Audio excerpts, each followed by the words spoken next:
series. And I think so. In this series, we will be inviting our alumnus who are from President's University, who are currently pursuing PhD in different various parts of the world as well as India. And so I'm very proud to today introduce Shilpa Sarkar, who will be talking about accretion flows around black holes and its emergent spectrum.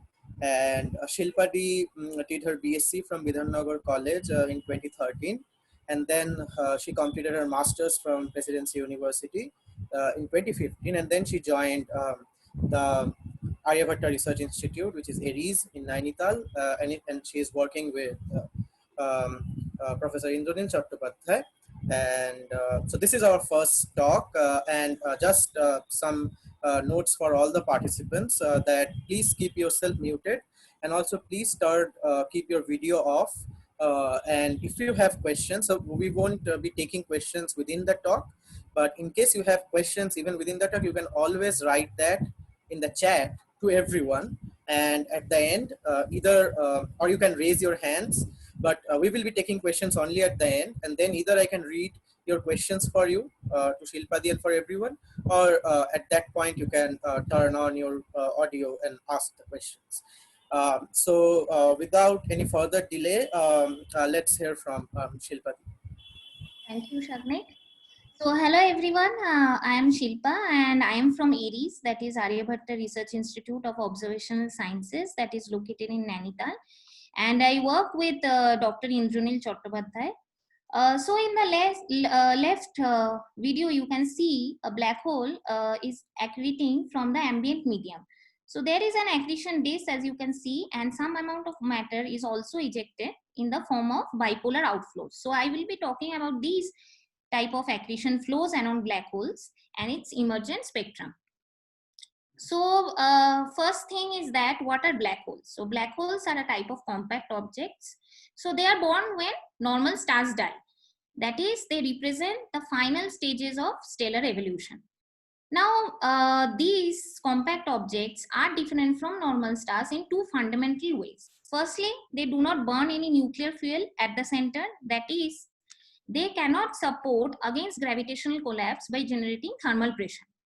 Secondly, they have extremely small size. So this small size is quantified with a value which is called the compactness ratio. That is the ratio of the mass of the star to the radius of the star. So apart from black holes, there are two other compact objects which are white dwarf and neutron stars. So white dwarf, as we can see, has the mass around 1 solar mass, while its radius is around that of the Earth, which is 5,800 kilometer. While for neutron star, its mass is somewhat greater than solar mass, that is around 1.5 solar mass, but its radius is around 10 kilometer, which is about the city of Manhattan, which is in USA. And if a 1.5 solar mass black hole existed, its radius will be around 4.5 kilometer. So in terms of compactness ratio, white dwarf is the least compact, then comes the neutron star, and then comes the black hole. So this extreme compactness ratio gives rise to a phenomena called the accretion. So accretion is nothing but the accumulation of matter from the surrounding medium due to the strong gravitational potential energy. So if a matter, say small mass m, falls onto a star of capital mass M and radius r star, then del E is the energy that is released due to accretion. So here we can see that the compactness ratio has come. So larger the compactness ratio, more will be the energy that is released due to accretion. So this phenomena of accretion, or this mechanism, is the best known till now to explain the high luminosities of X-ray binaries and AGNs. Now I will discuss a brief history of the accretion theory.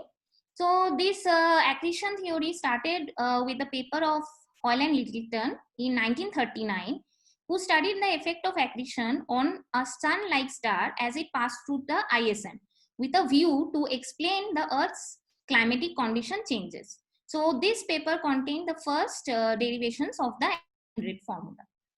Then, after almost about 13 years, Bondi in 1952, he gave a detailed analytical solution of spherical flows around black holes. So it is popularly known as Bondi flows. So not only accretion, it is also relevant for the case of outflows, that is solar and stellar winds. And Bondi showed that accretion or wind, whatever be the case, it is always characterized by a transonic solution with maximum entropy. So I will discuss these Bondi flows in detail, mainly because this form the basis of my work. So since Bondi considered only spherical flows, so the Euler equation looks like this. So it has a kinetic energy head, a thermal energy head, and a gravity head. So there is no angular momentum present. So in the cartoon diagram, as you can see, matter from R out, they fall radially inwards rather than go moving in the phi direction. So these type of flows are called spherical flows or Bondi flows. Now coming to the transonic solution. So to obtain a transonic solution, we first simplify the Euler equation. So simplification will give us a differential equation of velocity, which has a numerator by denominator form. And then we need to identify the constants of motion. Why? Because these characterize the flow. So we have two constants of motion. First is the integrated form of continuity equation. So the continuity equation looks like this form, where the temporal density variation is equated with the divergence of mass flux. But since Bondi was interested only in steady state solutions, we remove any temporal variation term. And then we are left with this term. Now the partial derivatives can be changed to the total derivatives. So if we integrate this continuity equation, what we get is the accretion rate. So this is the first constant of motion. The second constant of motion is obtained by integrating the Euler equation. So the Euler equation, as I have discussed before, looks like this. If we integrate this using the equation of state, which Bondi assumed to be adiabatic, so he didn't consider any kind of dissipation in the flow. Now, if this Euler equation is integrated using this equation of state, we get the Bernoulli constant. Now, these two constants of motion, that is the accretion rate and the Bernoulli constant, they characterize the flow. So how to find a solution? We first of all assume some outer boundary condition, which is for velocity, which is almost negligible. And then using the differential equation of velocity, we integrate inwards to find all the values of the velocity. So this red solid line actually shows the velocity plot. And the speed of sound is obtained from the constant of motion, which is supply. So this blue solid line is the speed of sound. Now we can see that at some point of the flow, the velocity of the fluid, of the accretion flow, is equal to the speed of sound. So what will happen at this point? We can see from the differential equation of velocity, at the a equal to u, the denominator goes to 0. Now for the flow to be continuous, the numerator also has to go to 0. So the du by dr form has a 0 by 0 form. So this is mathematically called the sonic point of the flow, and in the right hand side you can see it is represented by a star, black star. So what we do at the sonic point, we find the derivative of the velocity using the L'Hopital rule and then integrate further inwards towards the black hole until we reach the event horizon. So now we can define a value called the Mach number, which is the ratio of the flow velocity to the speed of sound. So at the sonic point, since the flow velocity is equal to the speed of sound, Mach number is equal to 1. So this is represented by a dotted green line. Below Mach number 1, the flow is subsonic, and above 1, it is supersonic. So this solution actually represents the solution around a static gravitating object. Since at the outer boundary, we can see the matter is subsonic or matter has negligible velocity, while near the horizon, the black hole boundary condition insists that matter has to cross the horizon at the speed of light. So the velocity of the fluid has to be supersonic. So the accretion around black holes has to be necessarily transonic. So this was mainly pointed out by Bondi. Next, apart from the global accretion solution, which I showed you before, there is another gradient of velocity existing at the sonic point. If we integrate that, we get the excretion solution or the wind solution. But since we are not interested in the wind, we generally neglect that part and concentrate only on solutions which satisfy the boundary conditions, that is subsonic at infinity and supersonic near the horizon. So now I have mentioned that if we selected a velocity, let's say this blue circle at the outer boundary, we will get the accretion and wind solutions. But what if we selected this velocity at the outer boundary? Then we will end up with a completely subsonic branch. So this does not satisfy the black hole boundary condition, because near the horizon matter cannot be subsonic. If we have a velocity, if we supply a velocity like the blue dot, then we will end up with a purely supersonic branch, which is again not possible, because matter very far cannot be supersonic. Now for these values of velocity, we will end up with a completely unphysical solution, because at each radius we can see we have two values of velocity, which is not possible. So Bondi cleverly, he combined the equation of state, that is the adiabatic equation of state as I mentioned, and the accretion rate, that is one of the constants of motion. He combined both of them to obtain what is called the entropy accretion rate. So this script m dot is a measure of the entropy of the solution. So when he applied this measure of entropy to all these solutions, he found that the transonic solution generally has the maximum entropy. So it is most favored by nature, apart from satisfying the boundary conditions. So the takeaway point from the Bondi flow paper is that Bondi showed that black hole accretion should be necessarily transonic, that is, has to pass through at least one sonic point. And a transonic solution always has the maximum entropy. So it should be favored by nature. But these Bondi flows and the theory of accretion did not get enough popularity until in 1960s, that is almost about 10 years later. Until the discovery of quasars and X-ray sources, there was renewed interest in the phenomena of accretion. So here you can see an image of 3C273, which was one of the first quasars to be discovered. And in the right, you can see the image of the Cygnus X1, which is the first source which is widely accepted to be a black hole. Now, when people tried to check these the luminosity of the sources, or to explain the luminosity of the sources using the Bondi flow model that was available at that time, they actually failed. They could not explain the observed luminosities using the Bondi flow theory, which was available at that time. Hence, it was soon known that the spherical accretion flows will not be able to explain the luminosities. Hence, a radiation dominated disk was theorized in 1972 by Shakura and Sunaev, where they assume that the matter is rotating in Keplerian orbits around the black hole.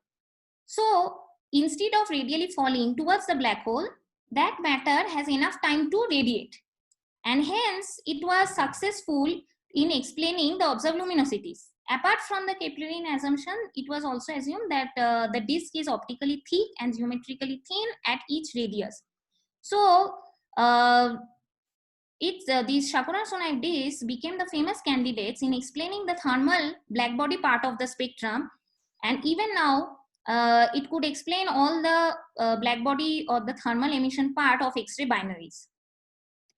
But it has a few drawbacks, in the sense that it has the Keplerian assumption. So it has negligible infall velocities and pressure gradient forces.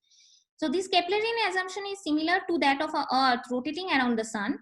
So this, in a sun-Earth system, the gravitational pull of the sun is balanced by the centrifugal force which is exerted on Earth by its orbital motion. So it is a similar assumption of this Shakura-Sunaev disk. Now, the spectrum that was available during 1960s and 70s, in the right hand side you can see a Cygnus X1 spectrum, which was plotted around 1971. So this Shakura-Sunaev disk model could explain the blackbody part, but it could not explain this power law part of the spectrum. And the third thing that Shakura-Sunak disk is it was unstable. So the simulation showed that these disks were unstable in nature. So the takeaway message from the previous founding works is that accretion flows around black holes has to be transonic, and to explain the observed luminosities, it has to be rotating. So apart from these two works, there are a lot of works that have been done in the accretion flow theory. So I will discuss them one by one, and we'll introduce the elements that needs to be taken care of while modeling of accretion disk. So first is we need to identify the species that are present in the flow, since hydrogen is the most abundant element present in the universe. So ionized plasma will consist of protons and electrons. So protons, as we know, are massive than electrons. Now, if you see in the right figure, if this black circle is, if we assume it to be a black hole, and this is the accretion disk around the black hole with the velocity directed towards the black hole. So if we select any slab, say dr, and if we compute the infold time scale of that matter dr and the Coulomb coupling time scale in that element dr. So infold time scales are what? The infold time scales are the time scales in which this dr element falls onto the next radius. And the Coulomb coupling time scale is the time scale in which the protons and electrons, they achieve a single Maxwell-Boltzmann distribution. That is, the protons and electrons have a single temperature. So if the infold time scale is shorter, what will happen? The protons and electrons will not get enough time to talk with each other and settle down into a single temperature. Rather, it will fall inwards, having two different temperatures. So that means that the Coulomb coupling is not strong and they are thermally decoupled. Hence, these flows will have two different temperatures. Hence the name two temperature flows. Even apart from this, even if we assume that electron and proton temperature at the outer boundary is equal, electrons being the main radiators, being prone to radiative cooling more compared to ions, will make the electron temperature deviate largely from the protons, especially in the inner regions of the accretion disk. So the two temperature flows are the more realistic around accreting objects. So also to compute the spectrum, we need the information about the electron temperature. So it is necessary to obtain two temperature flows, to take two temperature flows. So in 1976, Shapiro, he successfully introduced this two temperature theory and fitted the power law non-thermal part of the spectrum. Hence, these two temperature flows gained enough popularity. The second thing which has to be kept in mind is the theory of advection. So advection actually introduces stability in the disk. So before the advection was introduced, the disks were generally thermally and viscously unstable. So advection introduced stability. So what is advection? Advection is the heating rate minus the cooling rate. So what does that mean? If some amount of heating is there in the accretion disk, it is not necessary that that whole heat will be radiated. It could be actually trapped, and with the flow, it could be advected inwards towards the central object.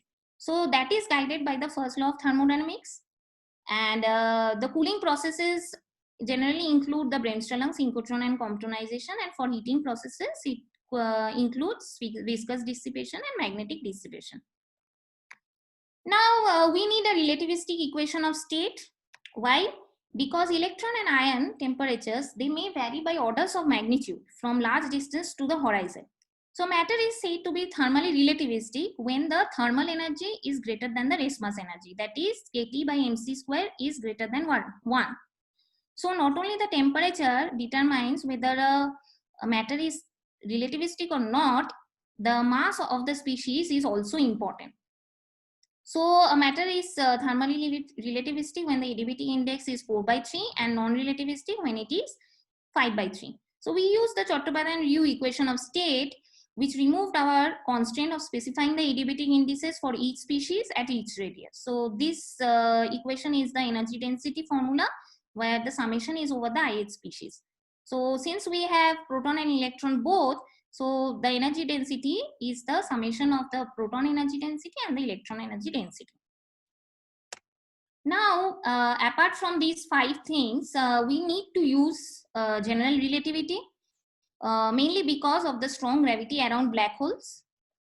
So our treatment will be in the general relativistic regime. So to conclude, we can see that we have a continuity equation, we have a Euler equation, and the first law of thermodynamics. That is, we have 3 basic fluid equations that characterize the gas accreting onto black hole. But in the 2 temperature regime, we have 4 unknowns, that is velocity, density, and the 2 different temperatures. So this imposed a serious problem because there are 3 equations and we have 4 unknowns. This didn't happen when we had 1 temperature. That is, if we have assumed that the Coulomb coupling is very strong, such that the electron and proton is settling down into a single temperature, then this problem would not have been present. But now, since 2 temperature flows are the more realistic flows, we see that there is some degeneracy present in the flow. So what it causes? It causes infinite transonic solution for a given constant of motion, which is generally not favored by nature. And Bondi stated that a transonic solution is most favored by nature. So now we have infinite transonic solutions, but the question which arises actually is which solution to choose. So our main motivation was to find a unique transonic 2 temperature solutions without taking recourse to any type of assumptions. So to discuss the problem a bit more, what is happening is that in 1 temperature problem, we can see that for these constants of motion, which are written below, we have a single unique transonic solution. So this solid red line is the global accretion solution, while this dotted is the wind solution, which we did not take into care. Now this we can see that at the horizon, this is the TP is around 2 into 10 to the 11 Kelvin. Now for 2 temperature flows, if we supply a TP, let's say 7.2, which is not equal to the electron temperature, we get this solution, the blue solid line. Now if we change the TP in 2 temperature solution, we actually get another solution, but it is for the same constant of motion. Now, as you can see, it is complicated because there are multiple sonic points arising, unlike Bondi flows, which had only a single sonic point. So rotating flows actually induces the formation of multiple sonic points and also shocks. This is mainly because of the rotation and also the strong gravity. So this red solid line passes through the outer sonic point, and this dotted blue line passes through the inner sonic point. So the global solution, it first passes through the outer sonic point, encounters a shock, becomes subsonic, and then enters the horizon supersonically by passing through the inner sonic point. So this is for a different proton temperature at the horizon. Now if we change again the proton temperature, we again get a solution where the sonic point passes, where the global solution passes to the outer sonic point. So not only we have those 3 solutions, there could be innumerous solutions with different topologies, and their corresponding spectrums are also different. As we can see that the shock solution spectrum is pretty much luminous than the other solutions. So when we observe a object, a black hole or an X-ray binary, what we get is a spectrum. And indirectly we compute the mass of the black hole or the mass of the white dwarf neutron star. So it is actually necessary to remove this degeneracy in the solution to get the exact mass and accretion rate of the system. So what we did for removing degeneracy is we took the help of the first law of thermodynamics. So as we all know, first law of thermodynamics reads as dq equals to du plus pdv. So du is minus pdv plus dq. So if we supply the relativistic equation of state in the energy density, what we get is a function of temperature. This theta is the temperature. And in the right hand side, this pdv is written like this, and dq is the heating minus cooling processes. So the first equation is for the proton temperature equation, and the second is the electron temperature equation. But these two equations cannot be integrated to form a single entropy equation. So first, what we did is, near the horizon, we focused our attention near the horizon, where we can easily switch off the explicit heating and cooling processes. So we are left with this stuff. Now it's still not integrable, in the sense that these two equations are not independent and are coupled by the Coulomb coupling term.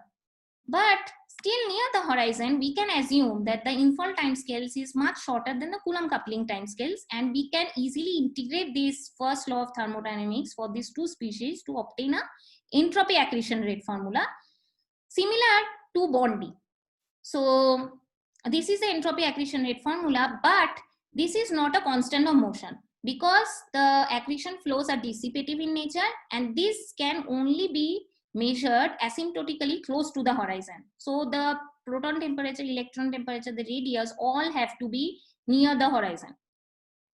So for the solutions which I have shown you before, for this proton temperature, if we plot it as a measure of entropy, so for this proton temperature near the horizon, this is the measure of entropy shown by a blue dot. Now for a different proton temperatures, we have since we have two multiple sonic point regime, so for this proton temperature, the inner sonic point measure of entropy is given by the blue dot, and the outer is given by the red dot. And for this proton temperature, that is 2.01, we have this measure of entropy. So not only these three solutions, infinite solutions exist, and while keeping the constant of motion same. But we can see that this entropy maximizes at a certain solution, and we can safely, from the second law of thermodynamics, select this solution. So coming to my work, so we generally use the maximum entropy solution and computed all the flow parameters using that solution. So first, in figure A, we can see the entropy versus TP in plot, which maximizes around 6 into 10 to the 11 Kelvin. The solution is plotted in figure B, which is the Mach number versus logart plot. We can see that the solution, global accretion solution, passes through the outer sonic point, which is more than 3000, which is and shown by a black star. So it passes through the outer sonic point. And then in figure C, the radial 3 velocity and the azimuthal velocity component is plotted. So we can see at very far away, both the radial and the azimuthal velocity are almost zero and negligible. But as the matter approaches inwards, the radial velocity increases and approaches the speed of light. So these are all in terms of C. So it is satisfying the black hole boundary condition. While we can see that the V phi component, it first rises, reaches a maximum, and then drops down and goes to zero. So this means that near the black hole, where gravity is very strong, the matter does not get sufficient time to rotate. So before rotating, it falls inwards towards the black hole. The D plot is the number density plot. Since matter is getting accreted to smaller and smaller volume, the number density increases, and this is clearly represented by this plot D. In figure E, we see that the Bernoulli constant is a constant of motion even in the presence of dissipation. In figure F, we have plotted the proton temperature and electron temperature. So electron temperature is the solid orange line. So it is less than the proton temperature, and it justifies our use of two temperature flows. So electrons, being more prone to radiative cooling, they settle down into a much lesser temperature than the protons. And now in figure G, we plot the adiabatic indices. So red dotted line is the adiabatic index of proton, and the green orange solid line is the adiabatic index of the electron. So very far away, the adiabatic indices are 1.66. So these are non-relativistic, very far away. While as matter approaches the black hole, the electron becomes thermally relativistic very fast and settles down into 1.33 near the horizon. That is the electrons become thermally relativistic, while the protons, they become mildly relativistic near the horizon owing to its higher value of the mass. And in figure 8, I show a typical spectrum where the solid black line is the total conjugate spectrum of the accretion flow. Then this dotted pink line is the contribution from Bremsstrahlung, which is mainly in the high hard energy, hard X-ray part. The dashed gray line is the contribution from synchrotron, and the power law part is the Comptonized part. So this Comptonization is mainly the upscattering of these soft photons of the synchrotron to higher energy. So it produces a power law part in the spectrum. Now I will come to the contribution of different regions of the accretion disk. So here I plot the Mach number in figure A, and in figure B I plot the proton temperature, and in dotted the electron temperature. So I have marked different regions with different color coding. So the first pink shows the 2 to 3 Schwarzschild radius part, and then from 3 to 5 Schwarzschild radius I have plotted the spectrum, and from 5 to 8 and so on. So the lines represent the different portions from which the spectrums are received.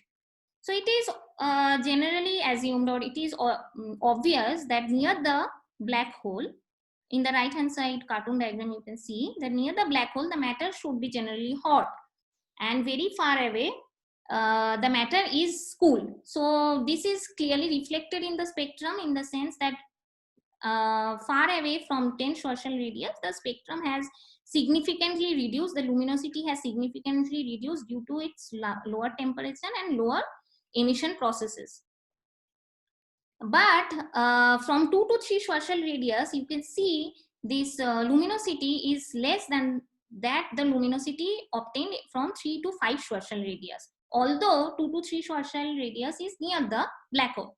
So this mainly comes because of the fact that near the black hole the photon trapping effects increases. So due to the strong gravity, these photons get trapped and gets absorbed by the black hole instead of radiating at it away to the observer. So this is the main reason for a reduced luminosity near the black hole. So I have tabulated these values here. So we can conclude from this table that 90% of the emission, it comes from a region less than 10 Schwarzschild radius, and very near, as I have already discussed, only 4% of the total luminosity is contributed from a region very near, that is 2 to 3 Schwarzschild radius, and very far away, that is after 10 Schwarzschild radius, the contribution to the luminosity decreases very much. Now I have studied the change in spectrum with the black hole mass and accretion rate. So in the left plot I have plotted the change in spectrum with the change in accretion rate, and in the right the change of black hole mass and the change in spectrum. So first, with the change in accretion rate, we can see the spectral index, which is actually determined by the power law part, it increases. That is the spectrum hardens with the increase in accretion rate. That means that as the supply of matter increases, so more amount of matter will get inverse Comptonized to higher and higher energy. So this is the cause of this hard power law part. While in the black hole, change in black hole, the spectral index doesn't change much and the shape almost remains the same, but the luminosity increases. So we can say that change in black hole mass quantitatively changes the system, but qualitatively we can see the spectrum, the nature of the spectrum, the emission processes almost remains the same. While for an accretion rate, we can see that the bandwidth haven't increased. For a black hole change in black hole mass, we can see that it has, the bandwidth has significantly changed. So it is the high black hole mass covers a wide range of the broadband spectrum.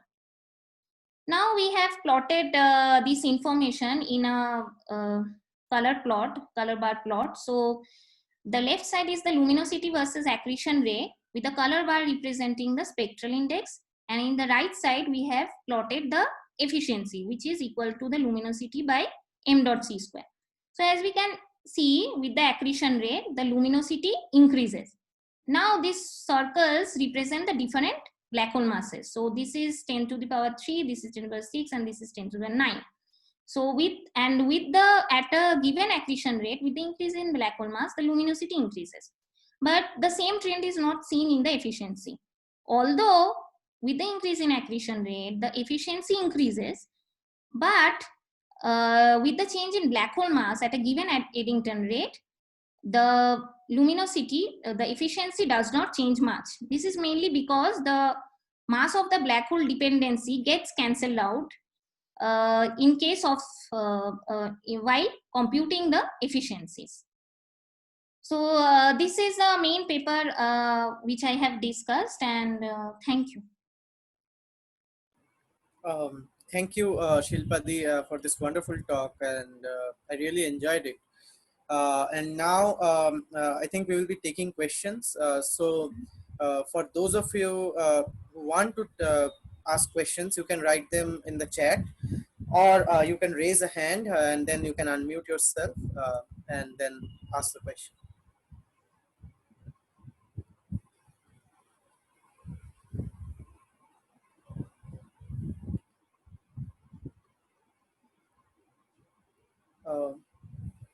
So are there any questions from anyone? I'm not seeing. Okay. Yeah, I just raised my hands. Yeah, Ognibho, okay. Yeah. Please, Ognibho, go ahead.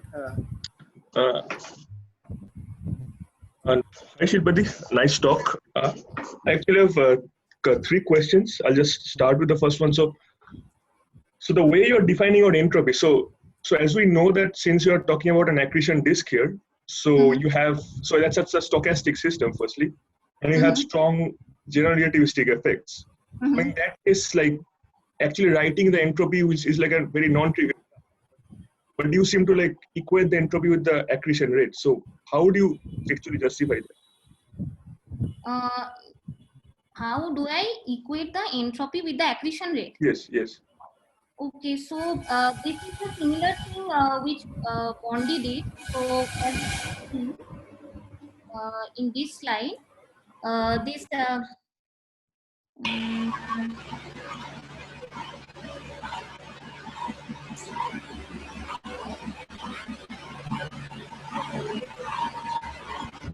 we are getting a strong feedback from somewhere. If someone is unmuted, please mute themselves. This is from so as you can see from the this plot, I hope it is visible. So as you can see, this is the accretion rate formula. So this is a simple Newtonian case, but this accretion rate formula also comes for a general relativistic approach also. The same accretion rate, that is rho u r square. So this r square comes because of the spherical nature of the flow. So if we have a disk, we will get a half height and then a radius also. We get the geometric terms. So this accretion rate, now if we as you can see that in the first law of thermodynamics, there is a density term coming. So d theta dr was p dv, du equals to p dv plus, minus dq. And dq equals to du plus p dv. So from that p dv, the density terms comes, and when we extract the density, from there we substitute this density here, and then what we get is the entropy accretion rate. So there is no. I mean, but this is not the entropy, right? This is just the accretion rate. So the entropy but if you see that just below, the equation of state here is use simple P equals to K rho to the power gamma. So K actually is the measure of entropy. So if we substitute this rho like P by K to the power gamma here in the accretion rate, it is actually called the entropy accretion rate, because the entropy thing goes into the constant and it gives us a measure of entropy. Okay. I mean, but you don't have the exact thermodynamics like solution here. Then you're just like putting So you're essentially Yeah. maximizing the accretion rate instead of the entropy in general. Yeah, Okay. yeah, yeah. Okay. Mhm. And the second question? I think we will first take SC ma'am's question, and then if we have time, we Mhm. can take the other questions from Ognivata. So So- SC ma'am, please go ahead. Yeah, so I guess I also had couple of questions, but I'm going to try one. Can everybody hear me? Can everyone hear me? Yes. sir. Yes. Okay. So at some point, so I think one of the key things I heard from your talk, Shilpa, is that Mhm. you have the two temperature model, right? The protons and electrons are not in thermal equilibrium. And the Mhm. reason for that you cite is that the Coulomb coupling between them is weak. When you say that something is weak Mhm. compared to what? Why is it weak? We compare to the infall time scale. So the time scale comes into picture here. So the time scale in which the protons and electrons, they settle down into a single temperature. So before that time, that matter falls. So before electrons and protons, they achieve a single temperature. So before that it falls, and hence Yeah. they actually retain their original temperatures, that is the different temperatures. Okay, so you are saying that yeah, so it's essentially the gravity of the black hole, and you know this The is their infall time. The so short can you infall do you have any measure of the time scale, like what is the typical infall time scale of let's say an electron, and then the equivalent Coulomb scattering time scale or something? Do you have any numbers? I don't have now, but it actually varies very far away to the horizon. So, as I remember, very far away, that is at infinity, that is where the gravitational effect of the black hole is very low. The infall timescale and the Coulomb coupling timescales are almost equal. So, Yes. as you can see, the proton temperature, the temperature plots which I have shown you before here in figure F, the very far away the proton and electron, due to the time infall timescales being larger than the Coulomb timescales, they tend to have a single temperature.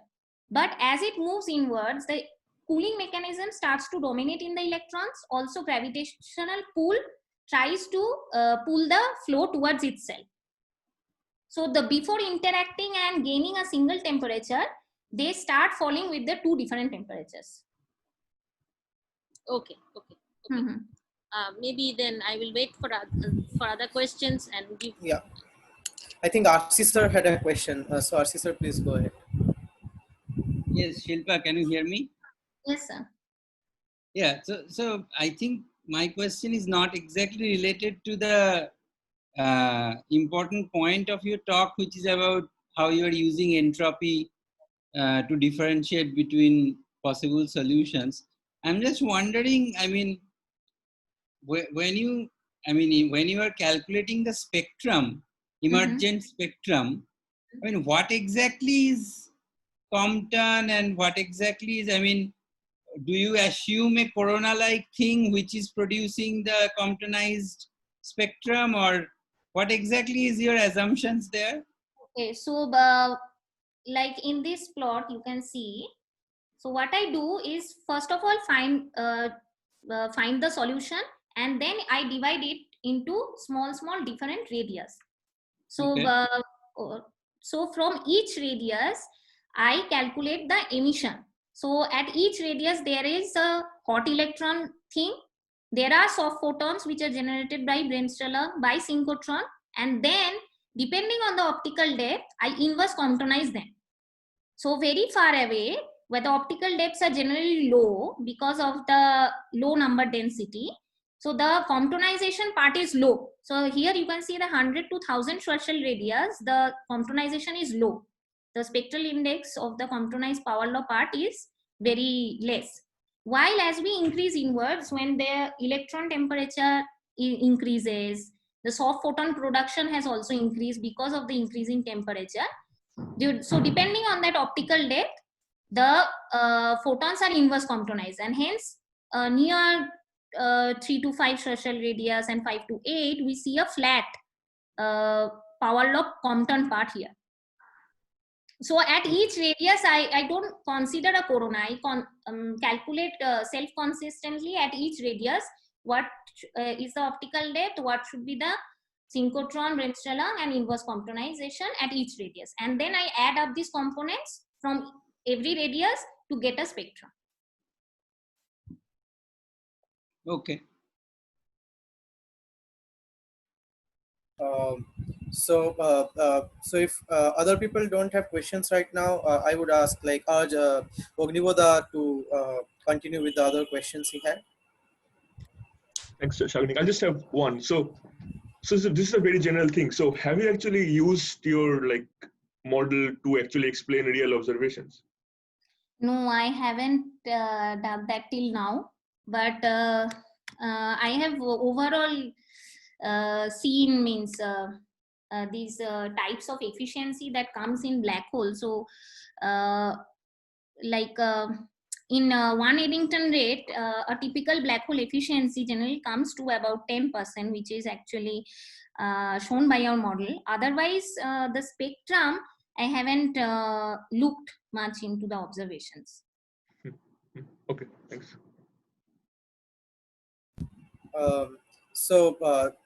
There's a large audience of undergraduates here with us. So if they have questions at this point, I think they can come up with those and unmute themselves and ask if they have any questions. Meanwhile, I had a small question, which was about like you talked about synchrotron mechanisms, and so these are all related to magnetic fields, right? Mm-hmm. And how do you so there's another magnetic field which is causing the turbulence in your model, maybe. So are you considering the same magnetic field in which is ultimately leading to these radiative losses producing the synchrotron, or this is some kind of different magnetic field, or is it like, so what is the general geometry of the magnetic field? Is it like a small magnetic field which is uniform? So there is particularly no geometry of the magnetic field. I am considering a stochastic magnetic field all throughout the flow. So this magnetic field is measured assuming a equipartition with the gas pressure. So the magnetic field, it cannot exceed the thermal pressure present in the flow. Otherwise, turbulence and all these magnetic instabilities will come into picture. So for the time being, there is stochastic magnetic field because there is a black hole. So the orientation of the magnetic field around black hole, defining some magnetic field orientation will be difficult. So for the time being, we have considered a stochastic magnetic field which is in equipartition with the thermal pressure. So the equipartition is actually controlled by a factor which is called which we call the beta, which is the plasma beta parameter. So that controls the magnetic field inside the flow. Okay, thank you. So do we have any other questions at this point? Younger members in the audience, or whoever wants to ask, I think they can go ahead.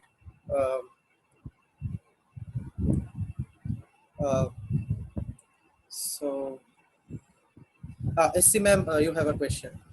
So yeah, if there aren't other questions from others, Shilpa, I have a question on this slide, the slide that I'm seeing, which says change in spectrum with black hole mass and accretion rate. So if I see the left side, which is, the spectral index, the accretion rate, and we see that, the coverage of the spectrum SED is same, and there is differences in this, slopes, and also slope of the power law, and also the normalization, which I understand. What I don't understand is the right hand side. Why would the emission, I mean, for example, the coverage of the emission in terms of frequency, why would that depend on black hole mass? First of all, a change in black hole mass will, if we talk in simple mathematical terms, the black hole mass is actually means it is removed, in the sense that if we see the equations and supply the black hole mass, it actually quantitatively changes. Means because a 10 black hole mass and a 10 to the power 3 black hole mass is almost the same, apart that the luminosity increases means in a proportional way. So a 10 to the power 3 black hole mass will increase in a similar manner. So in the less frequency, also we will see a lot of means much emission in the low frequency range also, because the Oh. same spectrum is actually increased. The emission So, from the low frequency, which was before low, has now become high because of the I see. increase. It is proportionally increasing. Yes, yes. Oh, I see. So it's not that you are saying that it's just that there's an increment, and so if you go lower down the y-axis, then Yeah. you are just going to get so you are going to get low emission. But Low then emission, that's also but the flux is low. yes, Means the flux is low. The flux is low if you Mhm. go to low frequencies, Mhm. right? So then that's the question, that why would black hole mass determine at which frequency you have what amount of emission? I mean, why is that determining that? Did I make is my question clear? I mean, why do we have more emission at higher frequencies regardless of black hole mass? I mean, if I just keep one frequency, let's say your log nu of 10 to the 20, then I see that the blue one is less, the magenta one is high, and this dotted one is higher. And you are saying that just because of the mass of the black hole, for a given frequency, you have higher emission from higher mass black hole. It can be the reason because so this right hand side spectrum is plotted for 0.1 Eddington rate. So this blue, as you can see, the I see. spectrum is similar for both the cases. Okay. So this 0.1 Eddington rate is actually defined with respect to the black hole mass. So Yes. 1 Eddington rate is around 10 to the power 37 hours per second, and then there is the black hole mass by solar mass. So a Yes, got it. 10 black hole mass will actually means it will be just if there is 1 Eddington rate. So there, for a 10 black hole mass, the 1 Eddington rate will mean 10 to the power 38 hours per second. Yes, While yes, for the same Eddington rate, for the high black hole mass, it means that it is just multiplying with the black hole mass, even Yes. if the Eddington rate is same. So, Right. so Eddington rate is nothing but the supplied mass per second, the mass per Yes. second which is supplied. So here the Eddington rate is fixed in this it's plot. fixed, but as we can see, the matter which is supplied, that is mass per second, which is supplied, has the information of the black hole mass. Yes. So finally, this means that the mass supplied is much more than the than for a low solar mass black hole. So for a 1 Eddington rate, I am supplying something around 10 to the power 37 mass, means unit mass, while for a 10 to the power 3 solar mass, I am supplying a matter which is 10 to the power 3 times that of 10 solar mass. So because of the mass increase in mass flux, for even for the same Eddington rate, because Eddington rate has the information of the mass of the black hole. That's right. So I got it. Thank you, Shilpa. Thank you, ma'am. Thank you, Shilpadi. I don't think that there are any further questions at this point. We would be concluding the talk by thanking Shilpadi for this wonderful talk and for this wonderful session, for taking out this time for all of us. And now, now we have another small session in mind, which is an informal session where we will be discussing various aspects of a PhD life in physics, astronomy, and in general. And this is mainly intended for the undergraduates and the master's students. I am hoping. If anyone if anyone else wants to be here, they are most welcome. But if not, I think at this point they can leave the meeting, and we will continue with the session within 2 to 3 minutes.